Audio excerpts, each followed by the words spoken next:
A materialist psychiatry. De Clarambo's famous hypothesis suggests that delirium, a global and systematic phenomenon, is a secondary consequence of partial and local automatistic phenomena. Delirium is characteristic of the recording process of the desiring machines, and while there are synthesis and disorders, it does not constitute an autonomous sphere. Clarambo used the term Mendel automatism to designate athematic phenomena such as echolalia and irrational outbursts, which he attributed to the mechanical effects of infections or intoxications. He also explained a large part of delirium as an effect of automatism, while the personal part was of the nature of reaction and had to do with character. A truly materialist psychiatry focuses on introducing desire into the mechanism and production into desire.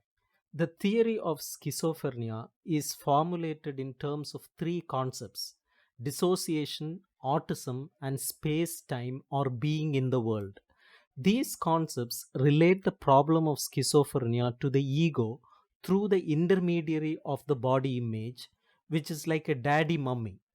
Freud never went beyond this narrow and limited conception of the ego, and his tripartite formula, the Oedipal neurotic one, prevented him from applying the concept of autism to schizophrenia. Freud disliked schizophrenics and their resistance to being Oedipalized, treating them as animals and apathetic. The relationship between drives and symptoms, symbol and what is symbolized, has been a topic of debate. The concept of production has been replaced by idealism, with the unconscious being replaced by the productive consciousness. This has led to the understanding that schizophrenia is a process of the production of desire and desiring machines. However, this transition is not inevitable as it is a result of the material process of production. Karl Jaspers's idealism views process as a rupture or intrusion, not an imaginary relationship with ego. He argues that the process is a relationship with the demoniacal in nature rather than a material economic reality. The traditional logic of desire is flawed as it forces to choose between production and acquisition. This makes desire an idealistic conception, viewing it as primarily a lack of an object. Kant's critical evolution of the theory of desire attributes it to the faculty of being through its representations, the cause of the reality of the objects of these representations. While the real object can only be produced by external causality and mechanisms, the intrinsic power of desire to create its own object remains.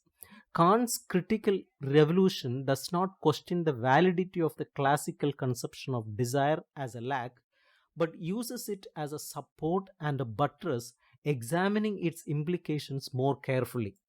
Desire is the lack of a real object, and its nature as a real entity depends on an essence of lack that produces the fantasized object. Psychoanalysis explains desire as production, resulting in an imaginary object that functions as a double of reality. This conception does not necessarily compel psychoanalysis to study gadgets and markets, but rather it focuses on the fantasy itself. Desire is a machine that produces the fantasy by detaching itself from the object, intensifying the lack by making it absolute. Theoreticians often exploit the idealist principle that defines desire as a lack rather than a process of production. Desire and its object are the same thing, as a machine of a machine. The real is the end product, the result of the passive synthesis of desire as auto production of the unconscious. Desire and its object are one and the same thing, with the object of desire being another machine connected to it. There is no particular form of existence that can be labeled psychic reality, as passion is the natural and sensuous object. Desire is not bolstered by needs, but rather the contrary. Needs are derived from desire and are counter products within the real that desire produces. Desire always remains in close touch with the conditions of objective existence, often becoming the desire to die, while need is a measure of the withdrawal of a subject that has lost its desire and passive synthesis.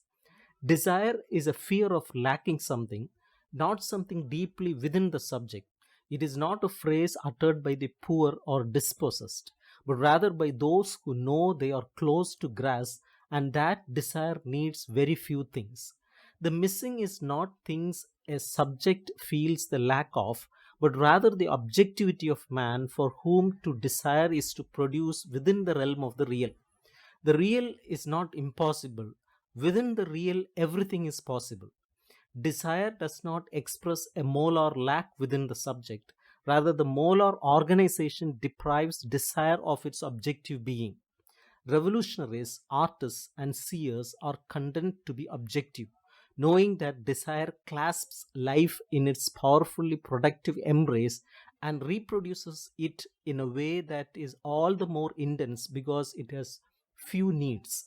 Lack is created, planned, and organized in and through social production. It is counterproduced as a result of the pressure of anti production, which falls back on the forces of production and appropriates them. The only connections between these two productions would be secondary ones of introjection and projection, as long as we are content to establish a perfect parallel between money, gold, capital, and the capitalist triangle on one hand, and the libido, anus, phallus, and the family triangle on the other. Anti-Oedipus posits that social production is purely desiring production itself under certain conditions. The social field is immediately invested by desire, and libido has no need of mediation or sublimation to invade and invest the productive forces and relations of production. Even the most repressive and deadly forms of social reproduction are produced by desire. Institutional analysis is a more political tendency of institutional psychotherapy, begun in the late 1950s as an attempt to collectively deal with what psychoanalysis so hypocritically avoided, namely the psychosis. Transference came to be seen as institutional and fantasies were seen to be collective. Desire was a problem of groups or jar groups. There is no difference in nature between desiring machines and technical social machines, but rather a distinction of regime depending on the relationships of size. Technical machines work only when they are not out of order, transmitting value to the product but losing it as it wears out.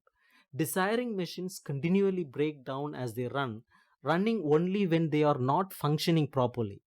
Art often uses this property to short circuit social production and interfere with the reproductive function of technical machines by introducing dysfunction. A second difference in regime results.